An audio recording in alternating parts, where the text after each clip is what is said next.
مساء الخير يا حلوين، عاملين ايه؟ يا رب تكونوا كويسين. قبل ما نبدأ الفيديو ما تنسوش تصلوا على النبي وندعي لاخواتنا في فلسطين ان ربنا ينصرهم ويقويهم. بينا نشوف الجمال والحلاوة دي اتعملت ازاي. شايفين الحلاوة؟ بجد تحفة يجنن. بينا نعمل احلى كب كيك في الخلاط بدون مضرب كهرباء وبدون ادوات كتيرة، وكل مكوناته هتكون عندنا في البيت ان شاء الله. معايا هنا هنبدأ بالمكونات الجافة: كوبايتين ونص من الدقيق، كوباية ونص من السكر، ومعايا كيس بيكنج باودر وكيسين من الفانيليا. السوائل عبارة عن كوباية زيت وكوباية لبن واربع بيضات، وهنحط طبعا رشة الملح بتاعتنا. هنبتدي نجيب شفشق الخلاط بتاعنا وهننزل بكوباية الحليب، وهننزل بكوباية ونص من السكر، ومعاهم كوباية الزيت والاربع بيضات واتنين باكت من الفانيليا. هنضرب المكونات دي كلها مع بعض في الخلاط لمدة 5 دقايق لحد ما السكر نتأكد ان السكر داب خالص. بعد ما ضربنا المكونات كويس جدا في الخلاط هنجيب بولة كبيرة وناشفة ونبتدي ننزل فيها بكوبايتين ونص من الدقيق وباكت بيكنج باودر ورشة الملح. هنقلب كل المكونات الجافة كويس مع بعض عشان اتأكد ان البيكنج باودر اختلط.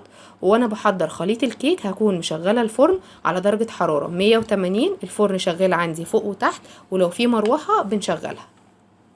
هبتدي انزل بالسائل بتاعي اللي هو كان عبارة عن كوباية من الحليب واربع بيضات وكوباية زيت وكوباية ونص سكر، ونقلب الخليط كله مع بعض وهنقله في الشفشق، ونبتدي نصب الخليط بتاعنا في القوالب بتاعة الكب كيك. لو ما عندكيش القوالب والورق دوت ممكن تستعملي القوالب اللي هي الفويل، او لو مش حابة خالص والصينية عندك كويسة ومتأكدة منها ممكن تصبي في الصينية على طول، تدهنيها دهنة من الزيت وتصبي فيها على طول.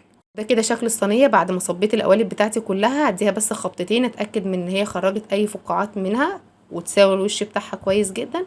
وهبتدي ازينها باي حاجه عندي شوكليت شيبس ماشي، عندي فواكه مجففه ماشي، ممكن اسيبها ساده، ممكن احط قطعه من الشوكولاته. التزيين ده براحتك خالص. اهم حاجه بس في الفواكه المجففه قبل ما نحطها على الوش عشان كلها ما تسقطش لتحت، هنحط بس هنبدرها بشويه دقيق وننفضها منهم كويس ونحطها على الوش كده. الفواكه هتبقى على الوش وبالظبط ممكن تنزل لنص الكيكه بس مش هتنزل للقعر وتتحرق معانا. ندخلها الفرن لمده 25 دقيقه ونرجع نشوفها مع بعض. وده كده شكل الصينيه بعد ما خرجت. بجد شكلها تحفه وريحتها كمان تجنن، احلى من اللي بشتريها من الفرن بكتير واوفر طبعا. المقدار اللي انا عملته النهارده دوت يكفي 24 قطعه من الكب كيك، فانت لو ما عندكيش اكتر من صينيه ممكن تقسمي المقدار على 2 عادي. نقسم المكونات اللي انا قلتها كلها نقسمها على 2، او باقي الخليط ممكن تحطيه في صينيه تانية. لو انت حابه تعملي المقدار كله ممكن نحط باقي الخليط في صينيه تانية. بينا بقى نفتح واحدة مع بعض ونشوفها. اللي بالفواكه المجففة دي بجد والله ريحتها تحفة وطرية كده اسفنجية وقلبها هاش وابيض.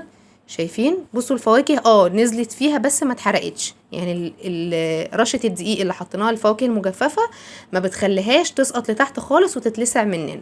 وده كده الشكل النهائي بتاعنا. اتمنى تكون عجبتكم واشوفكم في حلقة جديدة ووصفة جديدة. باي باي.